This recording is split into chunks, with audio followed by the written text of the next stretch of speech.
Hola, hola a todos y a todas. Bueno, arrancamos otra tarde de arte. Te voy a bajar la música. Arrancamos otra tarde de arte. Hola, hola a todos y a todas. Bueno, qué lindo que nos encontramos otra vez acá para charlar un poco de arte. Bueno, y hoy con dos obras increíbles y dos obras que marcaron la historia del arte del siglo XX. Los que conocen ya un poco de arte deben de saber, ¿sí?, lo que generó estas dos obras en el mundo del arte, y hubo muchos y muchas que seguramente cuando entraron a los museos y ven estas obras, especialmente las de Duchamp, genera mucha controversia, ¿no? Esto de si eso no es arte, cómo esto puede ser una obra de arte, si esto es una obra de arte, ¿qué es lo que pasa con Miguel Ángel, Leonardo? Pero bueno, es la idea y ahora vamos a ver por qué y qué es lo que buscaba el artista Marcel Duchamp haciendo esta obra de arte desde un urinario, y después vamos a ir a Warhol, al mundo pop, para ver sus cajas brillo. Bueno, vamos a empezar porque tengo una hora y después ando a las corridas y no llego a contarles todo. Vamos a empezar hablando de este artista francés, Marcel Duchamp. Un artista el cual nace en Francia, nace en una familia muy acomodada de la burguesía, lo cual, como él va a decir, le va a permitir dedicarse tranquilamente al arte. A pesar de que tenía esta comodidad económica, que él va a decir gracias a que su padre les dio en vida la herencia, es decir, el padre quiso o les daba una mensualidad a sus 6 hijos porque quería adelantarles la herencia mientras que estuviera vivo, lo que le permitió a Duchamp dedicarse tranquilamente al mundo del arte, y al mismo tiempo igualmente buscó trabajo, y trabajó un tiempo cuando era joven en una biblioteca, porque él decía que era necesario ese contacto con la sociedad y trabajar para poder producir obra de arte. Pero bueno, estas primeras les traje, porque quizás no los conocían, las primeras obras de arte que produce Marcel Duchamp. En un principio, él va a instalarse en el barrio de Montmartre. 2 de sus hermanos se van a dedicar también al mundo artístico. Al principio va a intentar ingresar a la Academia de Bellas Artes de París. No va a ser tan fácil. Ingresa pero abandona. Después va a preferir dedicarse, buscar un maestro o una escuela privada de arte. Va a estar un tiempo y también la abandona, le resulta aburrido y prefiere, como él va a decir, prefiere transitar los cafés de Francia, de París, para charlar y estar con los artistas de vanguardia sentados en los cafés y charlando y dialogando y discutiendo sobre arte. Pero si ven estas primeras obras, hay algunas pinturas que quedaron de él, de Marcel Duchamp. Estas obras, en esta retrata a sus 2 hermanos con sus 2 mujeres. Si vemos la obra, en este caso tiene mucha influencia de Cézanne. Estamos hablando de obras del año 1910, 1912, ¿sí? Él nace en 1887, así que muy jovencito comienza a pintar. Después hay un retrato del padre, este era el padre de Marcel Duchamp. Es decir, él va a tener una etapa, en un principio impresionista, ¿sí?, post-impresionista, con esta influencia de Cézanne. Luego va a transitar las vanguardias, va a tener obra cubista, obra futurista. Acá es una de sus obras más conocidas, Desnudo bajando la escalera, que es una obra que tiene influencia del cubismo, pero también podemos notar movimiento o idea de movimiento, lo que nos da una influencia del futurismo. ¿Y qué sucede? Cuando quiere exponer esta obra, ¿sí?, en París, el jurado no se la acepta por el tema del nombre, Desnudo bajando la escalera. Le piden que si quiere exponer la obra, le cambie el nombre. Lo que va a generar mucho enojo por parte de él, y ya notamos el carácter que va a tener, que agarra la obra, como él va a decir, se sube un taxi, se vuelve a su casa y dice, más, no la expongo. Es decir, no necesito que me estén diciendo si puedo o no puedo exponer la obra, que tengo que cambiarle el nombre. Así que Mientras que está en este proceso de un poco de enojo, ¿sí? Ahí comienza una cierta pelea con lo que es el sentido de, no de la academia, sino de las exposiciones, ¿sí? De las sociedades de artistas. Bueno, comienza la Primera Guerra, él no es llamado al frente porque se le descubre un problema en el corazón, no es llamado al frente, pero nota que las mujeres de sus hermanos que fueron al frente le están recriminando todo el tiempo que él no fue al frente, así que decide dejar París, como él va a decir, no me voy a Nueva York, sino que dejo París. ¿Sí? Abandona París y se traslada a Nueva York. Estamos hablando de 1915. Se traslada a Nueva York, se va a instalar en un principio en la casa de unos burgueses que eran hijos de fabricantes de acero, es decir, millonarios, perdón, no burgueses, millonarios, la familia Amensberg, que lo va a recibir y lo va a tener en su casa, donde él va a transitar un tiempo, después se va a lograr vivir solo en Nueva York, es joven, ¿sí? Y comienza a pensar en que no tiene que pintar más, él no quiere pintar, tiene un cierto enojo con esto de que la última pintura que quiso exponer no se la aceptaron porque se llamaba Desnudo bajando la escalera, y va a decir, ¿sí?, que un día caminando por la calle empieza a busca la idea de recoger objetos que había por la calle que eran por otros desechados, pero que a él le podían llegar a servir. Entonces iba caminando y lo que encontraba se lo llevaba a su estudio, ¿sí? Y en el estudio empezaba a combinar estos objetos que encontraba y creaba sus primeras obras de arte, ¿sí? Pero la que va a generar más revuelo, ¿sí?, va a ser esta obra de arte. ¿Por qué? Primero porque, por lo que se cree, no la encuentra, sino que la va a comprar. Es decir, él tiene la idea, ¿sí?, de que este objeto que él va y compra en un negocio en la Quinta Avenida que vende urinarios, ¿sí?, mijitorios, él va con la idea de querer comprarlo. Y tiene la idea de querer exponerlo en la Sociedad de Artistas Independientes de Nueva York. Estamos en 1917. Él forma parte de esta sociedad, es decir, él forma parte de la sociedad, va a ser parte del jurado y decide que él va a exponer una obra también, no se lo dice a nadie, ¿sí? ¿Cómo era que vos exponías en esta sociedad de artistas? Se llama Sociedad de Artistas Independientes, lo que da una idea de vanguardia, de algo distinto. No estamos hablando de la academia, ¿sí? Es algo distinto. En este caso, la Sociedad de Artistas Independientes dejaba que cualquiera pudiera exponer si vos pagabas, ¿sí? La idea es esa. Si vos pagás, podés exponer. Si vos pagabas $5, te daban la posibilidad de que tu obra fuera expuesta y si querías podía ser vendida, ¿sí? Entonces con estos $5 cualquiera podía exponer su obra. Con esta idea, ¿sí?, va a ser Duchamp que va a decir, bueno, voy a exponer la obra, pero decide colocarle un seudónimo como nombre. Como él era parte del jurado, no iba a poder, la idea era que no expusieran obras, le coloca un seudónimo que es R. Muth y le firma el año 1917. La foto que ustedes ven acá en pantalla es la única foto que quedó de este migitorio originario, ¿sí? Este es el original. Se le sacó una foto y fue la única foto que se le sacó y luego vamos a ver cómo el urinario no se sabe dónde está y desapareció, ¿sí? El original de 1917. Entonces, con seudónimo, la Sociedad de Artistas Independientes recibe esta obra de arte con un sobre donde R. Muth colocaba los $5 para poder exponer la obra. ¿Y qué dicen cuando reciben la obra? Entre ellos estaba Duchamp escuchando, que era parte del jurado. Los demás que estaban en el jurado dicen, no, esto es una cargada, esto no es una obra de arte, ¿cómo vamos a exponer un urinario? Y Duchamp, jugando con esto, le dice, bueno, pero pagó. Si pagó los $5, nosotros dijimos que todos podían exponer. Pero además dicen, bueno, pero no podemos exponer un urinario, ¿sí? Esto no estaría teniendo. Dice, bueno, Duchamp dice, si pagó, deberíamos exponerlo.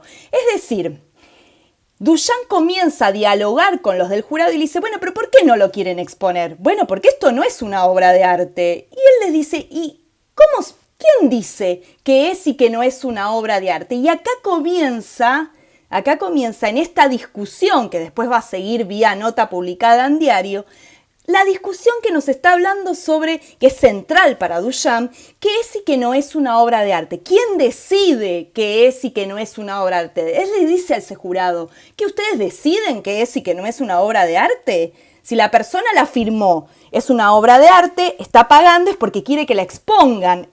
El artista o la artista, pues no sabemos cómo se llama, decide que sea una obra de arte. Entonces comienza esta discusión hasta que dicen, bueno, está bien, la vamos a exponer, pero la esconden, ¿entienden? Estaba en el salón de exposición, no avisan nada y la esconden y nadie la encontraba. Esto termina indignando a Duchamp, ¿sí?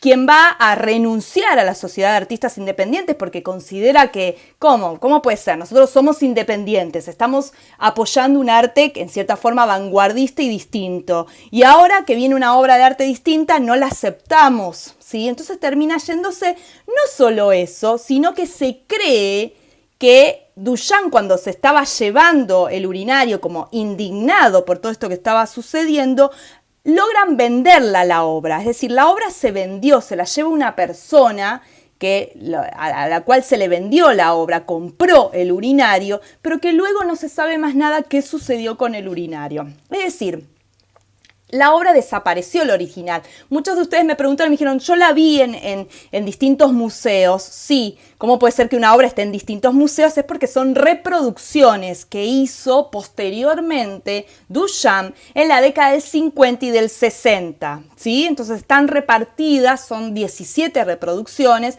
que están repartidas por distintos museos del mundo que ustedes pueden ver si van en el MoMA, en la Tate Gallery, hay en Tokio, hay en Estocolmo, es decir, en distintos lugares del mundo pueden encontrar los urinarios de Duchamp. ¿Qué sucedió? Esto generó un poco de escándalo, ¿sí? Y al otro día, en una revista en la cual participaba Duchamp siempre, nunca diciendo que había sido él que había presentado la obra, siempre esto en cierta forma escondido, nunca se sabía que había sido él el autor y el ideario de todo de esto que estaba sucediendo. En una revista que él participaba, de Blind Man, con otros artistas de vanguardia de Nueva York, publican una nota en la que hablan sobre esto que había sucedido en la Sociedad de Artistas Independientes, que esta obra, y estaba esta fotografía que yo les estoy mostrando, que se había logrado sacar de esta obra de arte, en la cual se hablaba por qué es lo que sucedió, por qué no aceptaron esta obra. En la que en la nota del diario, en cierta forma, Duchamp explica por qué esto sí es una obra de arte. Y lo que está haciendo es cuestionando el concepto de obra de arte. ¿Por qué es una obra de arte? Porque es una idea que tiene el artista. El artista, desde el momento que decide que algo sea una obra de arte, se convierte en obra de arte. Esto ya no es más un migitorio, es más, tenía título, se llamaba Fuente. Entonces tenía título. Es decir, deja de ser el objeto para lo que fue creado, para convertirse en algo distinto que es un objeto artístico. Es más, en la misma nota del diario, que se puede leer, la pueden buscar en la revista The Blind Man de 1917, en la número 2, lo que dice Duchamp, que es uno de los que participa en el escrito de esta nota, dice: en cierta forma, la misma institución avala, cuando vos la obra de arte la ves dentro de un museo, avalás que ya es una obra de arte, no lo cuestionás. Es decir, la institución, el artista, avalan que esto sea una obra de arte. Esto ya no es más un migitorio, es más, está dado vuelta. Ya no cumple más la función para la cual fue creada. Y dice algo interesante en esto Duchamp: el objeto es descontextualizado, ¿sí? Está resignificado, ya no es más. Con esto diciendo, ¿qué dice? El artista ya no es necesario que realice la obra con sus manos, que era lo que se venía realizando hasta el momento. O eras pintor o eras escultor, ¿sí? Entonces vos realizabas la obra con tus manos. Con esto, él no realizó el migitorio, lo realizó la fábrica Mott, que era la que fabricaba los migitorios en Nueva York. Es decir, él no realizó la obra con sus propias manos, pero es una idea de arte. Acá genera algo que va podríamos decir, 50 años adelantado Duchamp, que es lo que va a venir posteriormente, donde ahora ya no tenemos duda, que es el arte conceptual, que es que la idea ya es obra de arte, ¿sí? Si el artista la tiene en su cabeza desde el momento que la piensa, se convierte en obra de arte. ¿Cómo después eso se materializa? Y puede ser de miles de formas. En este caso, él lo que está diciendo, lo que apunta es al concepto de obra de arte y va al espectador. El espectador ahora debe tener una relación distinta con la obra, ¿sí? Cómo la visualiza, cómo la contempla. No vas a contemplar de la misma forma una pintura que el migitorio. En realidad, ¿cuál es la idea estructural del migitorio? Es la idea de que está cuestionando podríamos decir las bases del concepto de arte, que no lo había hecho hasta el momento ninguna de las vanguardias. Tengamos en cuenta que estamos hablando de que es 1917, ¿sí? Es el inicio de las vanguardias. Había pasado el fauvismo, había pasado el cubismo, el futurismo, pero ninguna de ellas, de estas vanguardias, había hecho lo que hizo Duchamp, que es cuestionar el concepto de arte y generar algo nuevo como obra de arte, algo totalmente nuevo. Por eso, más adelante, ¿sí? Breton mismo, André Breton, el creador del surrealismo, el fundador, va a decir, en realidad Duchamp es un filósofo, no es un artista, es un filósofo. Lo que está haciendo es constantemente trabajar el concepto de arte y pinchar, provocar a ¿quién? Al jurado, a la academia, al espectador, ¿sí? Porque no eligió cualquier objeto a exponer, eligió un migitorio. Ahora iba a volver acá.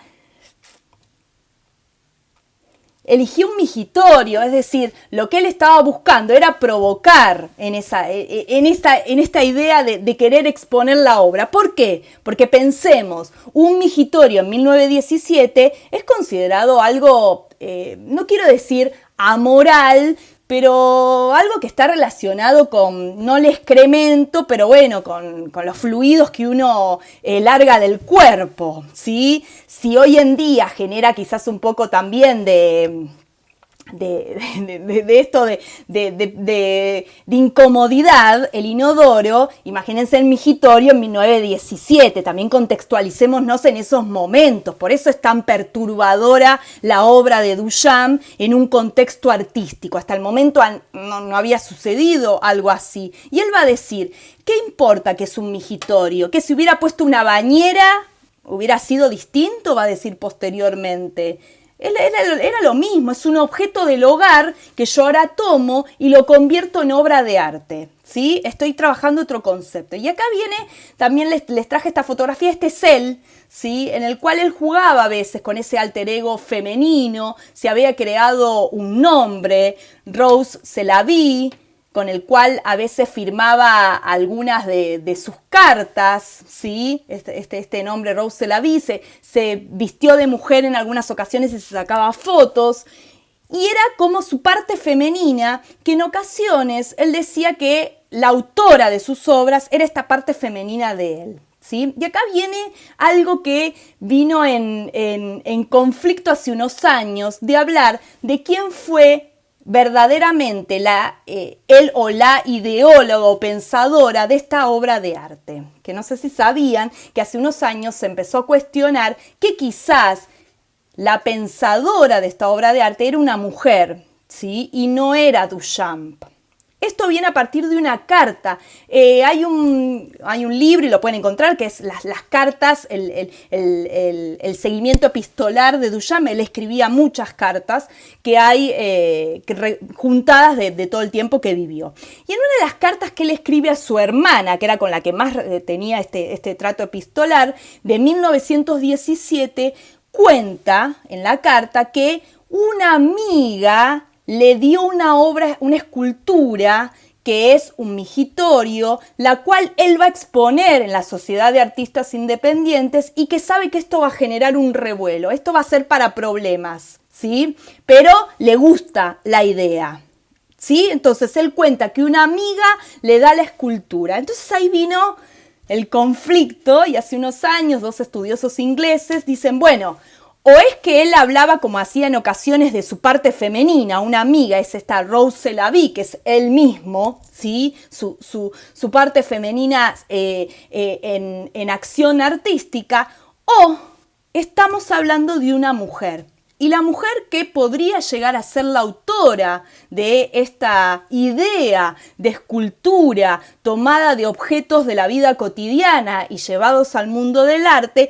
es esta mujer que nosotros vemos a la parada, ustedes la estarían viendo a la derecha, está a la izquierda, Marcel Duchamp es el del medio, es Elsa von Freytag, una mujer alemana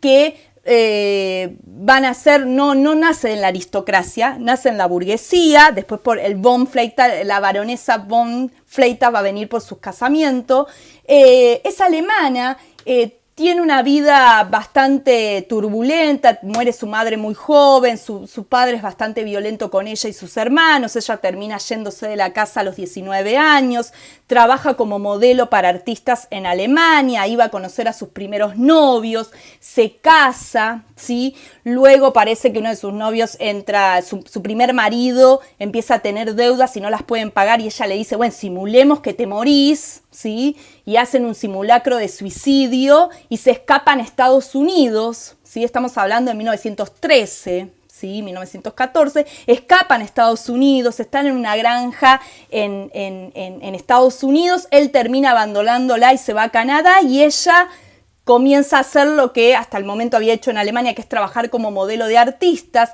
se traslada a Nueva York, trabaja como modelo de artistas, comienza a producir obra de arte, hace pinturas, conoce a su segundo marido, que es Leo von Freytag, era un varón alemán, se casan.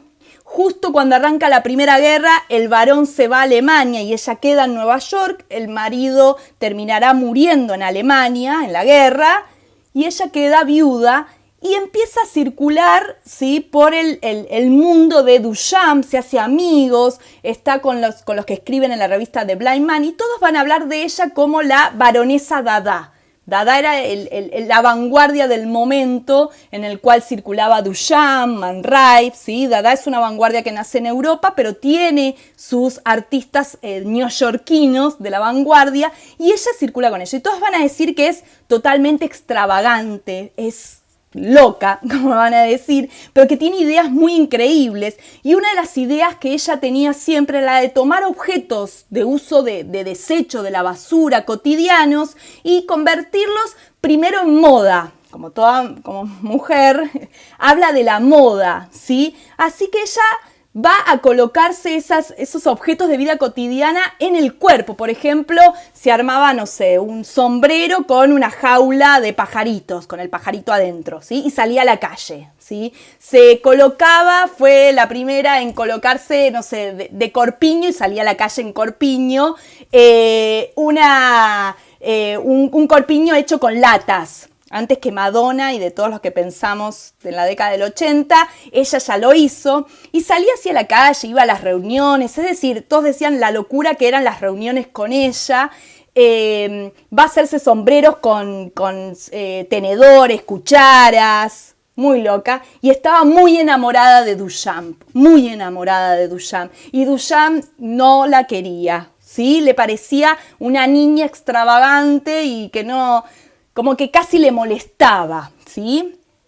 Pero puede ser que sea esta amiga que le presenta el urinario, es decir, se está investigando todavía, pero totalmente desinhibida, era bisexual, ¿sí? Estaba con mujeres y con hombres, en un momento en una Nueva York, en una metrópolis bastante adelantada, pero determinadas libertades sexuales no estaban tan bien vistas, ¿sí? Así que ahí tienen el sombrero de cucharas que se hizo.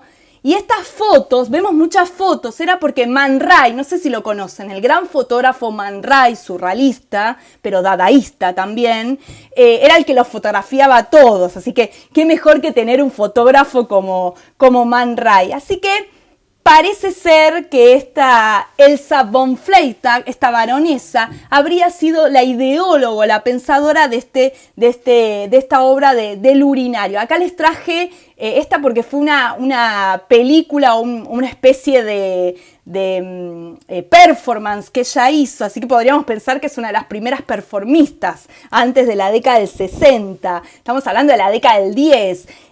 Presentaron una que le hicieron Duchamp, Man Ray y ella, en la cual se llamaba Elsa von Freytag se afeita el vello púbico, y lo hicieron en vivo, ¿sí? Imaginemos, ¿no?, lo que puede haber sido esto en la Nueva York de ese momento. Es decir, Man Ray sacaba fotos, le depilaron, podríamos decir, le hicieron la depilación en vivo, y después ella salió caminando desnuda por Greenwich Village. Locura total, y estaba depilada. Locura total, así que ella salió caminando desnuda por Greenwich Village, y esa era la baronesa Dada, esas eran las locuras que hacía esta mujer, y parece que ella ya había hecho una obra de arte, que ustedes se van a reír cuando les diga, una obra de arte que el título, esta obra de arte se llama Dios. Dios. Y parece ser que quizás habría sido la acompañante del urinario, es decir, Dios, ¿no? Y que esto estaría representando lo masculino, estamos hablando, es una cañería, ¿sí? Y el migitorio acompañaba esto y era lo femenino, y le puso de nombre fuente. El migitorio se lo regala a Duchamp, pero en realidad se lo da porque le pide que lo exponga en la Sociedad de Artistas Independientes. ¿Qué le pasaba a Elsa von Freytag? Lo que le pasaba a la mayoría de las mujeres durante esa década del 10 y del 20 en el mundo del arte. No podía exponer. Nadie quería sus obras. Es decir, esta obra Dios no la pudo exponer nunca, más todas sus pinturas y sus otras obras nunca las pudo exponer. Y ella intentó en la Sociedad de Artistas Independientes exponer y no la dejaron nunca. Le decían que no eran obras de arte, lo mismo que pasó con el migitorio. Entonces ella, ¿qué dijo? Si la presento con un seudónimo, no es de Elsa von Freytag, la presento con un seudónimo, quizás me la aceptan, ¿sí? Y jugó con esta idea de presentar la idea de un migitorio para pinchar al jurado, ¿no? También en cierta forma lo está provocando al jurado. Es decir, todo esto es lo último que se ha investigado y que Thompson, este investigador inglés, está tratando de develar. Y él dice, bueno, lo que está faltando son datos de documentación por parte de ella. Porque, ¿qué pasó? Duchamp nunca se adjudicó la autoría del urinario hasta después de la década del 50, después de que murieron todos los que estuvieron presentes durante esta exhibición de la Sociedad de Artistas Independientes. Entonces, por eso la duda, es decir, a él le decían que él había sido el autor y él nunca decía ni sí ni no, hasta que después de la década del 50 dijo, bueno, sí, yo fui el autor de el urinario que se expuso en la Sociedad de Artistas Independientes. Por eso todavía está en investigación, pero lo interesante de estas nuevas investigaciones que reflota a Elsa von Freytag, porque un montón de las técnicas que ella hace son las que después se hicieron en la década del 60, lo que hablaría de una gran artista, ¿sí? Y muy adelantada a su tiempo, ¿no? Lo que hablaba de ir más allá, ¿no? Ella ya tenía esta idea de todo puede ser una obra de arte, trabajó mucho desde lo erótico, hizo un montón de poemas eróticos y con esto buscaba esta idea de lo que venimos diciendo siempre, ¿no? Esta idea de liberar temas tabúes como la sexualidad y temas tabúes como la bisexualidad, ¿sí? Que ella trataba de vivir libremente. ¿Qué se sabe de ella? Muy poco.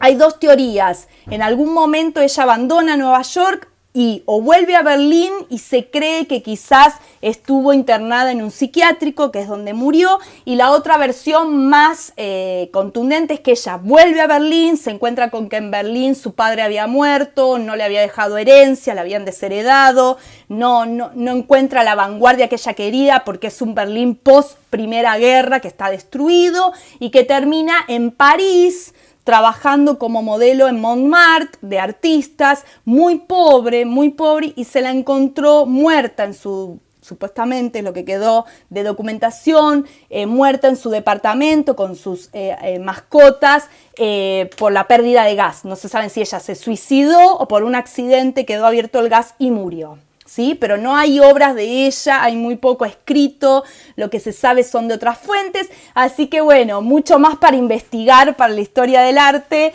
descubrir si realmente esta mujer fue la verdadera autora de esta nueva historia o concepto de arte, ¿no? Como es esto de tomar objetos de la vida cotidiana. Esta técnica, Duchamp le va a poner nombre y la va a llamar ready-made. El ready-made es la de tomar objetos de la vida cotidiana, con objetos prefabricados que vos los llevás al mundo del arte y se convierten en obra de arte, por la mera idea de que el artista tiene de que eso sea una obra de arte. El contexto, la institución, museo, galería, le da la idea de obra de arte también, apoya esto, entonces se convierte en obra de arte. El objeto ya no es más para lo que fue creado, ¿sí? Es descontextualizado y es resignificado como un nuevo objeto, ¿sí? Esto es totalmente, pensemos 1917, es volar mucho, por eso Duchamp tuvo un breve éxito y después un poco olvidado y hasta la década del 30 que vuelve a reflotar esta idea de si él era el autor del urinario y vuelve a reflotar el nombre de él y recién en la década del 60 va a estallar esta idea de objetos cotidianos, ¿sí? Como vamos a ver. Si no saben, él estuvo viviendo en la Argentina, Duchamp, durante 8 meses. Vivió en la Argentina, en la calle Sarmiento, a la altura 1507, donde alquila un departamento.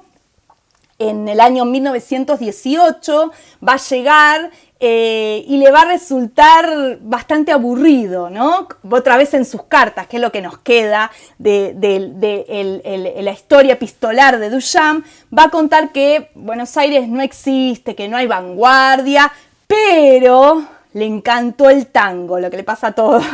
Le encanta el tango, transita esos espacios de tango, juega al ajedrez, que es lo que a él le encanta y se encuentra con muy buenos jugadores de ajedrez acá en Buenos Aires. Entonces, el tango, juegos de ajedrez y muchas noches perdido entre las mujeres argentinas y algunas drogas y el mundo del tango. No va a producir obras, es decir, hay muy poca producción de obras, sino que transita la ciudad. Lo que no se sabe es por qué eligió Argentina, por qué eligió venir a Buenos Aires, cuando no era un destino muy común de los artistas europeos, o en este caso, un artista europeo que estaba en Nueva York y decide de la nada venir a Buenos Aires y estar 8 meses, es decir, no estuvo 15 días, una semana, es decir, 8 meses viviendo en la Argentina, donde todavía en Argentina no había vanguardia. La vanguardia va a ser después de 1924, es decir, pasó un tiempo largo hasta la llegada de la vanguardia a la Argentina. Así que bueno, Marcel Duchamp y sus Ready-Made, esa obra que ustedes ven detrás de él, que es esa rueda de bicicleta sobre un taburete, es otro de sus Ready-Made que él hizo anterior al urinario, que aparte tiene movimiento. Es una obra que la rueda de bicicleta vos podés moverla, lo que generaría también algo de cinetismo, y la obra cinética es recién después de los 60. Así que otra visión adelantada de Marcel Duchamp.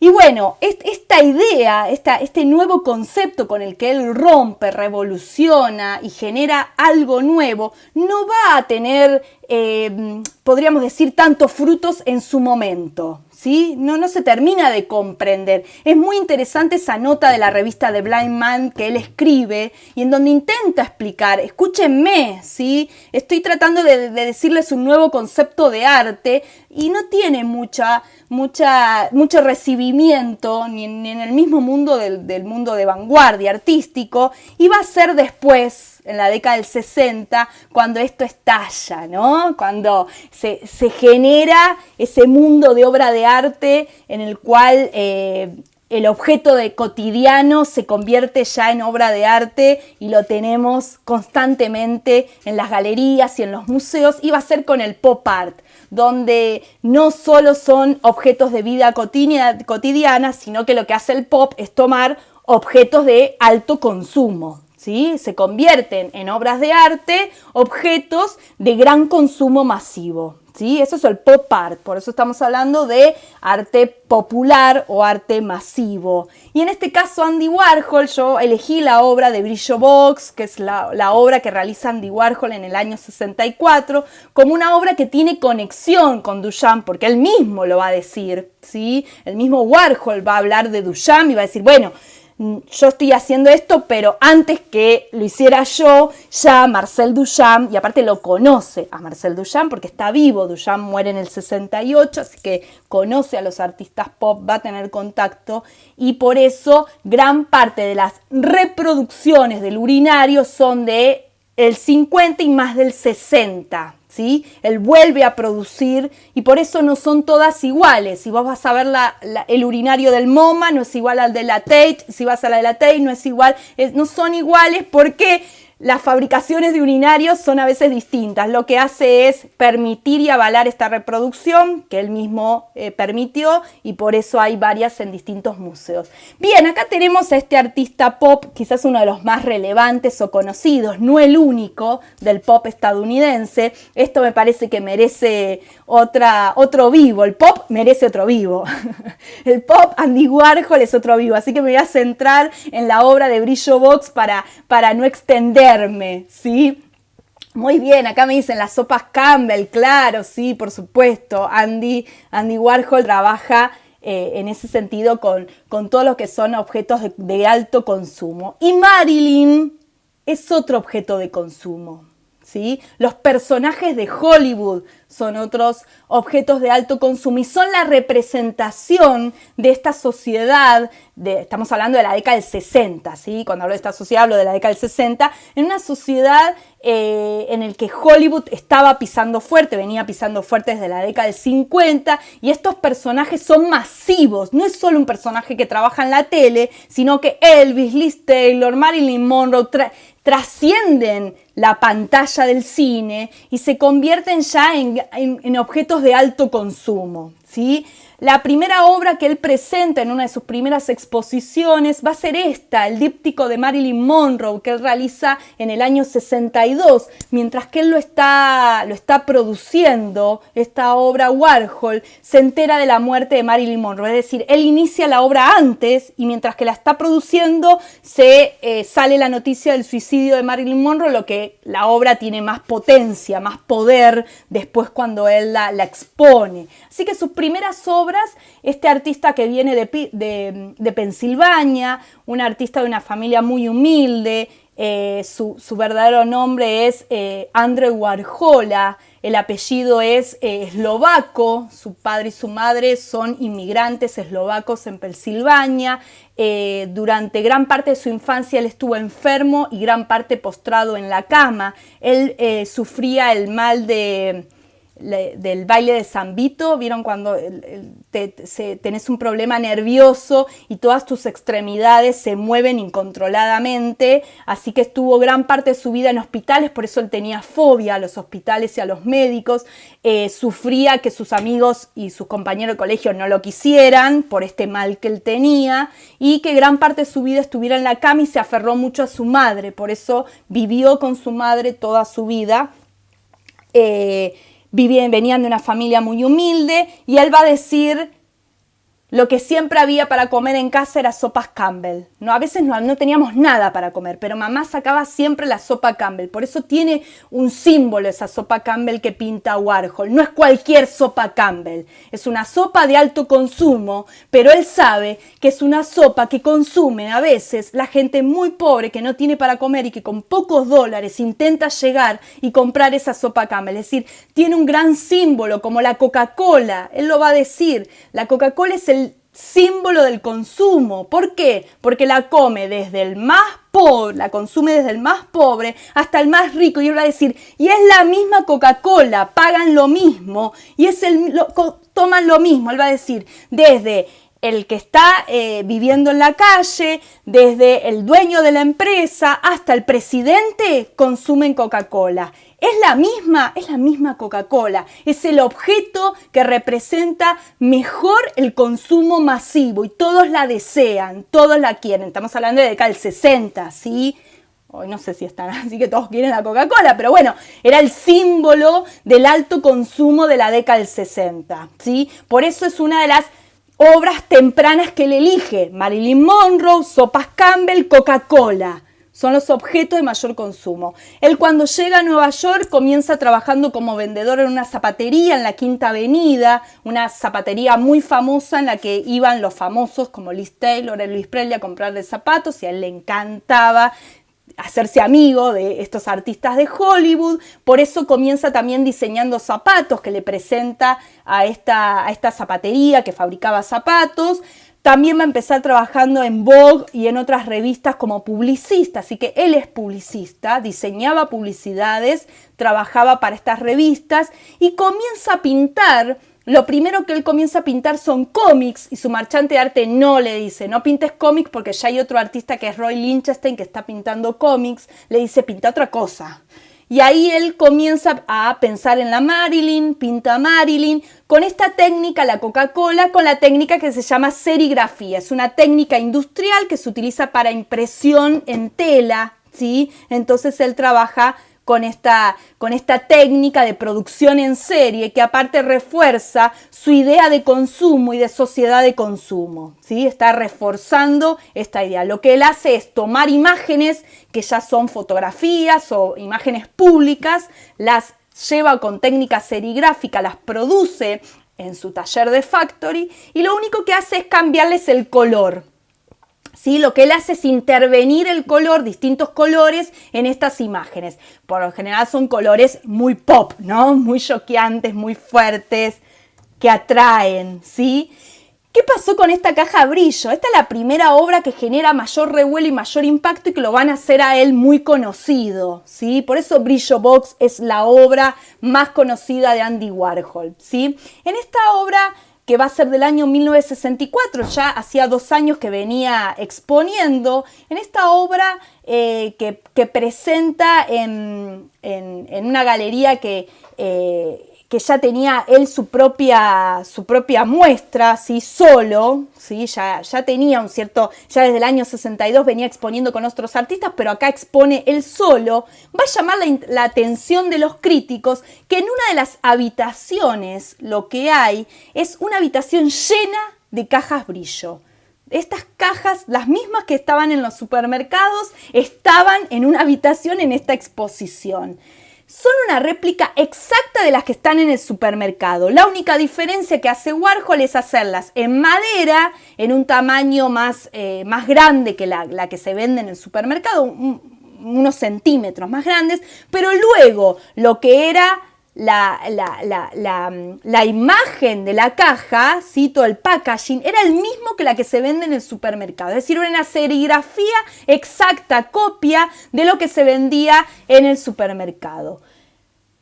Esto generó el impacto de la crítica y muchos filósofos como Arthur Danto, ¿sí? Cuando salen de la muestra, que ven todas estas cajas apiladas en una habitación y que esto es una muestra, eso es una obra de arte, van a hablar de la idea del fin del arte, pero no como una idea negativa. Lo que uno tiene que entender, no habla Arthur Danto de una forma negativa, sino que va a decir, bueno, ahora comienza algo nuevo, ¿sí? Esto es algo nuevo, es algo distinto. Ya no es más la pintura tradicional y la escultura tradicional. Ahora tenemos que comprender que la obra de arte es distinta, ¿sí? Y lo que va a generar en el público es una cierta aceptación y de algunos un cierto rechazo. Esto es una obra de arte, sí, es lo mismo que venden en el supermercado. Es que el pop es eso, es la copia, la réplica exacta de lo que se consume en la sociedad. Pero lo que uno tiene que buscar es por qué lo hizo Andy Warhol.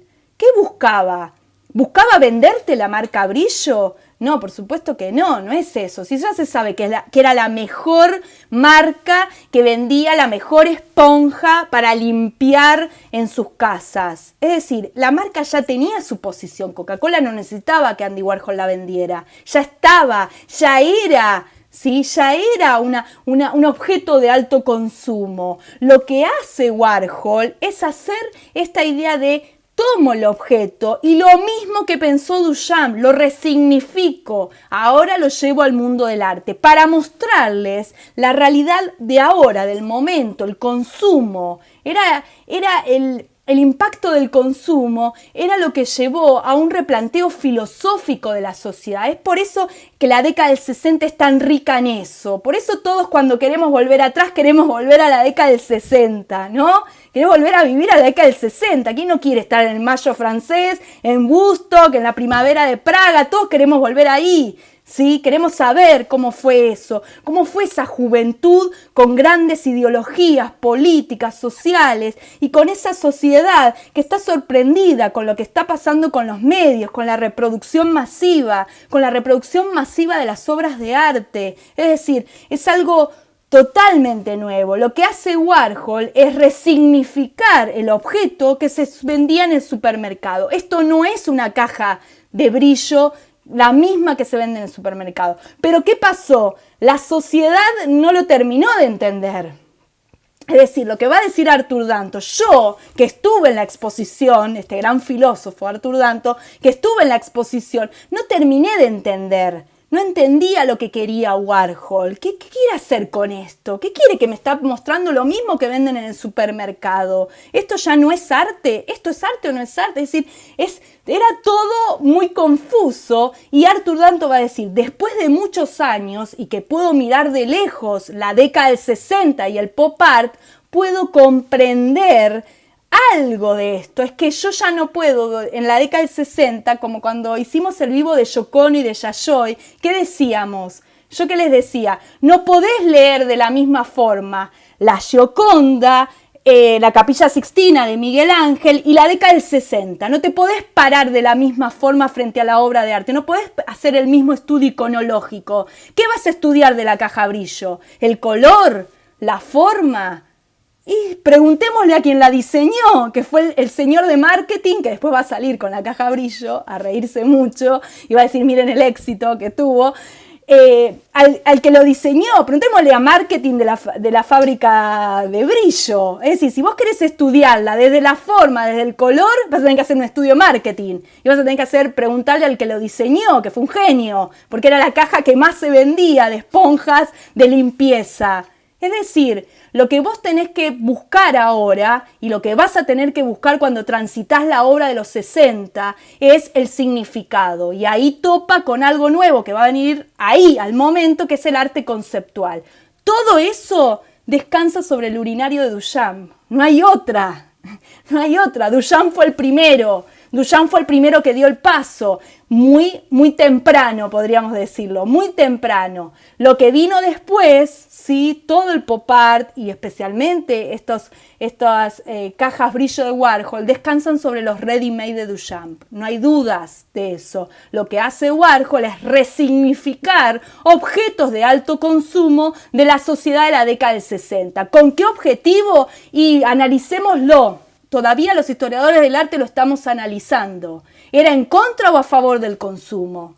¿Warhol estaba a favor o en contra del alto consumo de la sociedad? Y algunos artistas pop estaban en contra. En el caso de Warhol estamos un poco en duda, ¿sí? Porque le gustaba mucho el consumo, le gustaba el dinero y le encantaba esa sociedad de consumo. Entonces, ahí genera un poco de duda si realmente él estaba en contra de esa sociedad de consumo. Otros artistas pop sí estaban en contra de esta nueva sociedad de alto consumo en donde los medios tenían una gran preponderancia para generar ese mayor consumo. Así que estas obras acá lo tienen Arthur Danto, este filósofo, junto con hicieron este juego de las imágenes con las cajas brillos de Vox, las brillo Vox de Andy Warhol, este gran filósofo, y esta idea, ¿no? Que la obra es una réplica. Lo mismo que hizo con estas cajas brillo, lo hizo con otras cajas de las Kellogg, las sopas Campbell, hizo Warhol varias, ¿sí? No están solo las brillo box. Él expone las brillo box y después va a exponer otras obras también, que son esculturas. Esto es escultura pop. Esto es escultura pop, en las cuales juega con esta idea de reproducir lo mismo que se consume en los supermercados. Acá les traje porque hay algunas imágenes y es una foto, uno que está sentado es Duchamp, Warhol está filmando, él hizo varias filmaciones, saben que él fue también, trabajó en cine, Warhol dirigía y filmaba distintos cortos, tuvo contacto con Duchamp, así que estuvieron juntos y pudieron conocerse y seguramente intercambiar esa información sobre la gran idea de estos nuevos objetos de arte, ¿no? El crear un nuevo concepto con respecto al arte. Acá me están preguntando si cobró, qué pasó con la empresa. No hubo gran conflicto, no hubo idea de plagio. Primero porque la réplica es exacta, pero el tamaño no es el mismo, es decir, no fue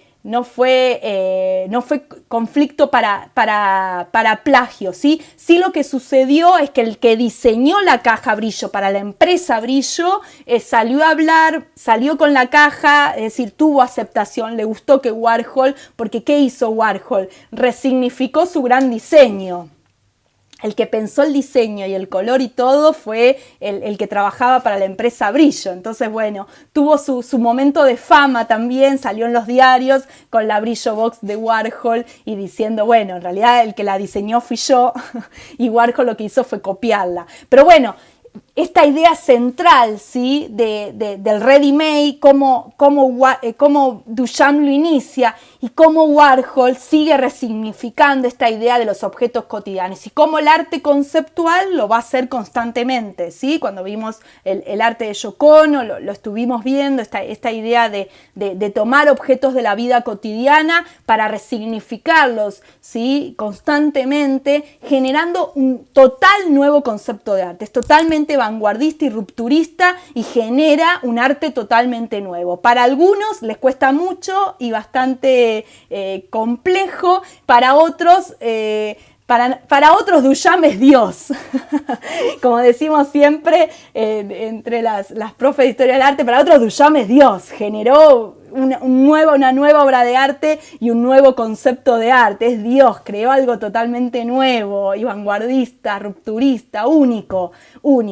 Y esta idea de que Warhol después lo retoma y los demás artistas pop también, con objetos de consumo masivo, ¿sí? Ya no son tanto objetos cotidianos, sino cuáles son los objetos de alto consumo de la sociedad.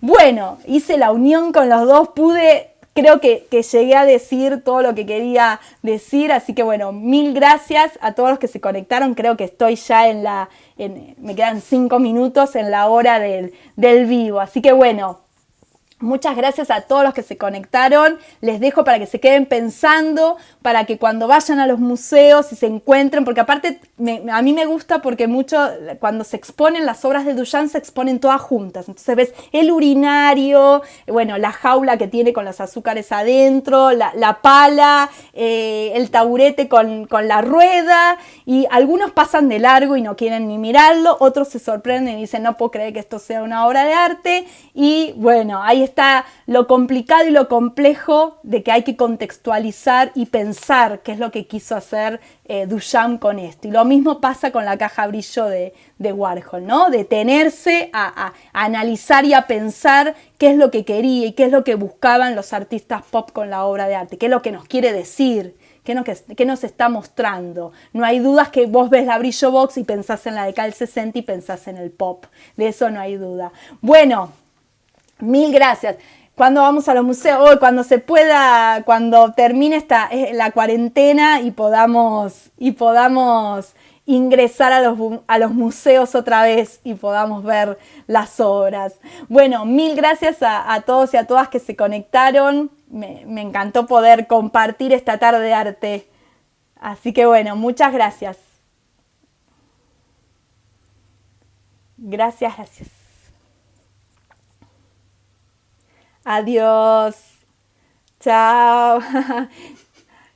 Gracias, Napo, Mari, Chosil, Meli. Muy bien. Gracias por estar. Gracias, Gladys. Adiós. Sí, tengo que armar la salida, sí, por supuesto. Ahora, en cuanto podamos volver a los museos, hacemos otra vez salidas.